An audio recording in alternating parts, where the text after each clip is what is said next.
On this play, LSU has 5 men on the line, and they will all be rushing the passer. Since Alabama obviously has 5 offensive linemen, plus they have a tight end in the game, this means that there will be one-on-one matchups all across the board, except for a double team on the right side of the screen. So that's where Devin White, the guy I'm making this video about, comes in. Because it's not actually a 5-man rush, it's a 6-man rush, and that means that White is going to be very crucial on this play.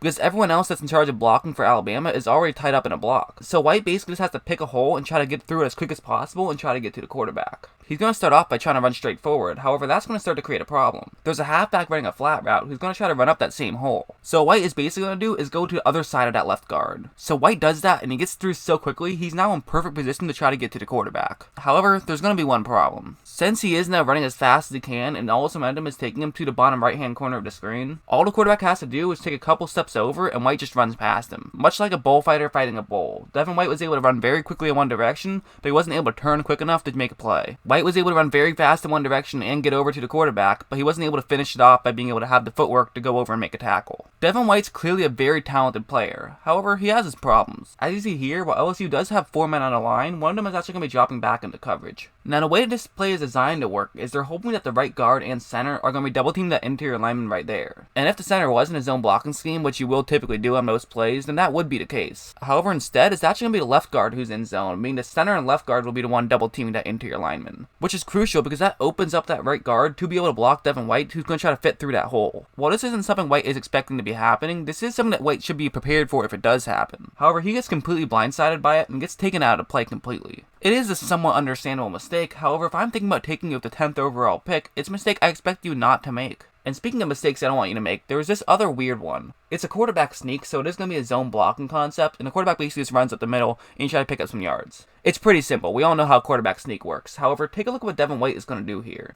At first, he doesn't really break in the way you'd want him to. You kind of want him to very quickly get into the play. However, he's kind of a bit timid. That's not the end of the world. That happens all the time. You're not exactly sure where the quarterback is going to be going. That's not the biggest deal in the world. I mean, you do have to make sure you cover your gap before anything else. However, take a look at his attempt of a tackle here. I mean, he basically just jumps over everybody. Not only is he timid in running up, but then it seemed like he was just trying to avoid contact here. Again, probably doesn't matter too much, but I like a linebacker who's going to be willing to try to get into the play. And that's not to say that on this play he was like afraid of getting hurt or just trying to avoid an injury or something like that. There's a lot of factors that go into it. It's a very real chance that he already saw that the play was over and there was no chance they were going to be able to stop him, so he decided to not get into the play to make sure he avoided a potential penalty. It's also a very real chance that he just messed up. I think that's probably what actually happened, was he kind of just screwed up and did something weird. It's hard to tell because the reality is I have no idea why you'd want to jump over someone, so there's really no real clear way to tell what he was trying to do there. I don't even think it was a decision. I think he kind of just was on autopilot and did something silly. If White was much more quick in getting to that play, who knows, maybe he could have helped stop it. So those are some of the things I don't love about White, but let's get into some of his positives. Like if we take a look at this play, for example, it's going to be similar to that play I showed you earlier. LSU is going to have a guy who's lined back on the edge, drop back into coverage. From there, they can send both their interior linemen forward. Since both interior linemen will obviously just be running forward, basically what's going to happen is their center and right guard will have to block right there, and then Georgia's left guard will end up moving over there, meaning that there should be a gap open for Devin White. And it ends up doing exactly that. However, there's a problem now. Georgia has a fullback in the game, so this now means that that gap that was open is now very much not. But as you notice, what White is going to do here is after the contact, he makes sure he keeps his right arm free. It's obviously tough to get proper hand placement when you're back trying to block a linebacker because you do have to move over and you can't really get the hand placement you would want, whereas if you're an offensive lineman, you can kind of tell more or less where the opposing player is going to be going. But White takes advantage of that by allowing his right arm to be free, because now if we take a look at what's going to happen right after his arm is free, is he's able to basically just move it around the fullback. Now because of this hand placement, he can easily get past that fullback and nearly get to the quarterback, and he was able to disrupt the play. That was really good handwork by White, and that's something I like about him. And another thing I like about him probably even more is his ability to play in coverage. Like on this play, it's going to be a cover 2 zone, and there is going to be a route that's going to be trying to run right over those linebackers and underneath the safeties. And since Auburn is running play action, this can make things very difficult for linebackers. If you do bite into play action and run in, this can now easily allow a receiver to get open past you. But as you see, as the handoff is supposed to be happening, White is pretty much exactly where you want to be. He still is in position to make a tackle if it is a handoff, but since it isn't, he's easily able to get back. He's actually going to end up getting blocked right now, which actually is an illegal play since he's more than 1 yard past the line of scrimmage. But even despite that, he keeps his head up up and is able to leap up and kind of get an area. The pass was still able to be thrown past him, but he made that hole a lot smaller because he was able to get back. That's really your job as a linebacker. It's not to make sure that there's no chance that there's going to be a completion, because there almost always is a chance. It's just to make those odds a lot smaller. It's to turn plays that should have a 60% chance of converting into a 30% chance of converting. White definitely has speed for a linebacker, and this play will be another example of that. It's going to be a run through the top half of the screen, and Auburn has a man in motion going out to block that defensive back right over there. Then they'll simply send a receiver out to block that linebacker right there, and they'll have another receiver out to block Devin White. However, it seems like that one receiver got a little bit confused, and he's actually going to go out further to try to block someone else. Now, in fairness, it's not like he was designed to block Devin White. It's not like they told him beforehand, make sure you block Devin White. It's basically just run out and try to find someone to block. But he absolutely should have blocked Devin White on this play. But since he doesn't, Devin White can easily run up, and he should be in great position to try to make a play. And since White is a very fast guy, he is able to very quickly get over there and get in position to make a tackle. However, he just takes the wrong angle here, and is going to end up not even making contact.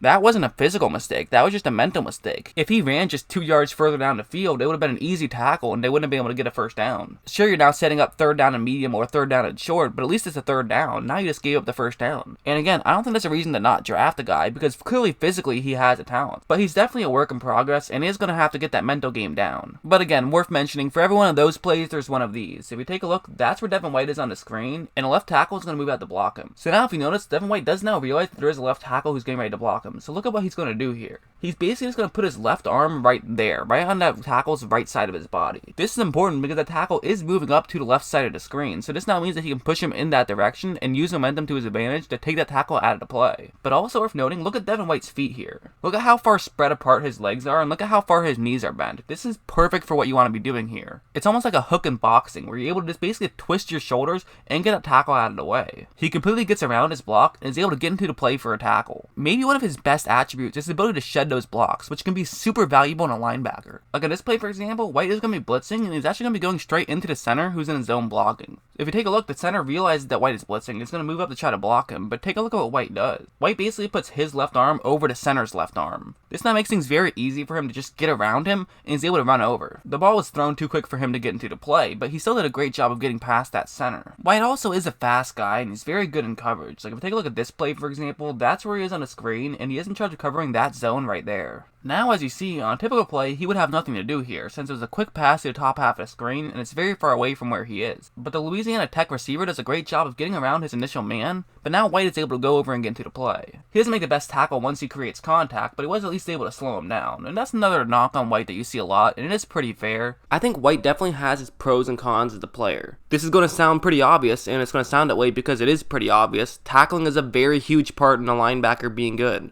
I mean, that's kind of the main thing of a linebacker, is your job is to tackle people. So the fact that he isn't the best tackler can absolutely be cause for concern. I know that there are some players who maybe aren't the best tacklers who can still be very effective in the NFL. Quan Alexander comes to mind, another LSU linebacker. He was the type of guy that would very often get into the play, but then sometimes miss the tackles because he's not the best tackler. Well, Devin White's kind of a similar guy, where he will often find a way to get into the play, but he just isn't the best at making tackles. White does a great job of getting into the play on a lot of these plays, but he's not the best tackler, and this will be another example of that. As you see, Louisiana Tech is going to have 3 1-on-1 blocks, and they're going to put a right guard over to the top half of the screen to block the edge rusher, and they're going to put a left guard over to block Devin White, who's in the middle of the screen. But now if we take a look, there actually isn't a big enough hole for that left guard to get over and try to block White. And since it is going to be a run through the top half of the screen, this now means that White has plenty of space to get over and get into the play. White quickly gets there and creates contact. He doesn't end up actually starting or finishing the tackle, that was another player. But he did do a good job of running and getting into the play, so he definitely has his flaws and his pros. He's not a perfect player, but then again, most guys aren't. He definitely has weaknesses, but he has his strengths too. One thing worth mentioning is I do actually think he has a lot of room to improve. It does sound kind of counterintuitive, but a lot of people don't look for guys to improve, they look for guys who are already great now. Which of course does make sense. If you're going to be great, you're going to be great no matter what. But there is something to the fact that if a guy isn't fully polished, that means he can get a lot better once he gets into the NFL and deals with better coaching. And not just better coaching, but just a better situation all around him. But when we're talking about coaching, you might as well mention the fact that LSU definitely has a solid program going their way. I mean, it's not like he came out of nowhere. LSU has a good football program, and that could definitely help him moving on to the NFL. He also, by all reports, is a very hardworking player and spends a ton of time looking at film, which is one of those intangibles that you do like to look at. Again, doesn't mean everything, doesn't even mean a lot, but it does mean something.